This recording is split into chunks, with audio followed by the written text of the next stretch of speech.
విఫలమైన ప్రేమ మాత్రమే చరిత్ర అవుతుంది అంటారు.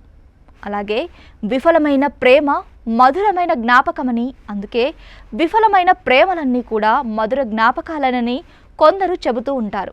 ఈ వాక్యం నిజమనిపించేలా ఏ చరిత్ర చూసినా విఫలమైన ప్రేమలు మాత్రమే కనిపిస్తాయి. ప్రేమ అన్న రెండక్షరాలు చరిత్రను సృష్టించగలదు, అలాగే చరిత్రను తిరిగి రాయగలదు.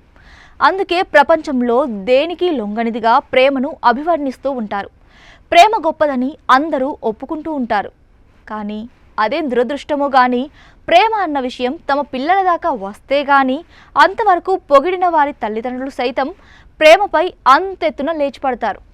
ఆ ప్రేమికులను విడదీయడానికి వీలైన అన్ని ప్రయత్నాలు ప్రారంభిస్తారు.